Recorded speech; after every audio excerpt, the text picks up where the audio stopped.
নমস্কার বন্ধুরা, মামাম বেটা ম্যাজিক অ্যান্ড টিপস চ্যানেলে আপনাদেরকে অনেক অনেক স্বাগত। আর আজকে নতুন একটা রান্না নিয়ে আপনাদের সামনে হাজির হয়েছি। ভালো লাগলে অবশ্যই সাবস্ক্রাইব করবেন এবং পাশে থাকা বেল আইকনটি প্রেস করবেন এবং অবশ্যই একটা লাইক করবেন। তো চলে আসুন দেখাই। এটা অনেকেই হয়তো চেনেন, তো এটা আমার অনেক সময় ডিমের শাক, হ্যাঁ, বা গিমা শাক নামে আমাদের কাছে পরিচিত। অনেকে এটা আগাছা বলেন, তো এটা কিন্তু আগাছা না, এটা কিন্তু খুবই প্রোটিন এবং ভিটামিন ই, সি মানে খাদ্যগুণ সম্পন্ন এটি একটি শাক। তো এই শাকটা দেখতে না একটু ফুলের মতন মাথার কুড়িটা হয়, তো এইটা সমেতে কিন্তু রান্না করতে হয় এবং এগুলো মোটা মোটা সরু সরু যে যে শিকড়গুলো বা ডালগুলো, তো সেগুলো ফেলে দিতে হয়। ওগুলো আমরা প্রথমেই আমি একটু বেছে নিয়েছি।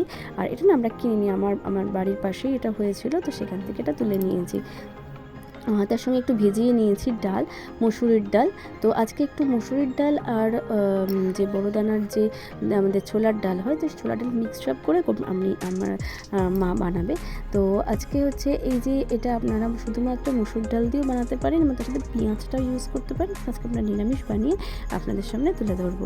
তো দেখুন, চলুন ডালগুলো প্রথমে একটু ভিজিয়ে রেখে দিতে হবে। আর শাকটা না আগে থেকে বেছে নেবেন, যাতে মাথাগুলো কেটে কেটে নেবেন, যাতে মুখে যাতে আঁশগুলো না ভাতে। আর এতে না খাদ্য আঁশ, যেটা আমাদের শরীরের পক্ষে খুবই দরকার। আর এই শাকে না প্রচুর ক্যালোরি আছে এবং ক্যালসিয়াম এবং ভিটামিন ই, সি এবং ম্যাঙ্গানিজ, ফসফরাস, জিঙ্ক, মানে একটা খাদ্যগুণ সম্পন্ন যদি শাক বলা যেতে পারে, তো এইটা তো বাঙালির খাদ্যেতে শাক থাকবে না সেটা হতে পারে। তো শাক অবশ্যই, শাক এবং শাকের বড়া বা ভাজা ইত্যাদি অবশ্যই সবটাই ভালো লাগে।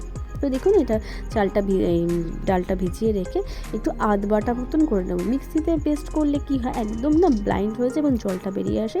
তো বড়াটা করতে গেলে জল জল ভাবটা আসে, তো বড়াটা অতটা ভালো হয় না, মিহি লাগে। তো আপনারা একটু শিলে এক বাটাই দেবেন, দেখছেন এক বাটা করে সরিয়ে দিতে হবে। হ্যাঁ, মানে একদম যেন দানা দানা থাকবে এবং ডালটার মধ্যে কিন্তু কোনো জল বেরোচ্ছে না, দেখুন পুরো টাইট হচ্ছে, কোনো জল দেওয়ার এক্সট্রা করে দরকার নেই। এই বাটাটাই কিন্তু হচ্ছে স্পেশালিটি। হ্যাঁ, বাটাটা খুব শক্তও হবে না, বাটাটা খুব নরম হবে না। এক বাটা করে দেখে নিন, ভালো করে একটু দেখে নিন বাটাটা, তাহলে বুঝতে পারবেন। হালকা একটু জল ছিটিয়ে এইটা করতে হয় এবং এটি খেতে না অসম্ভব দুর্দান্ত লাগে। আপনারা শুধু বেসন দিয়েও করতে পারেন, তাতেও কিন্তু খুব ভালো লাগবে। পদ্ধতি ওই একই জিনিস, আর কিছুই না। আর যাদের একটু সময় পাবেন তারা একটু ডালটা একটু বেটে নেবেন। দেখুন একবার কি কিন্তু বাটাটা হচ্ছে। যাই হোক, বাটাটা হয়ে যাওয়ার পরে এবার এর মধ্যে শাকটা দিয়ে, শাকটা কোচাতেও পারেন, নাও কোচাতে পারেন, শাকটা এমনি ওর সঙ্গে মিশে যাবে। তো পরিমাণ মতন হলুদ, লঙ্কা এবং লবণ এবং সামান্য একটু কালো জিরে দিলে দিতে পারেন। আর হচ্ছে একটু সামান্য চিনি করছে।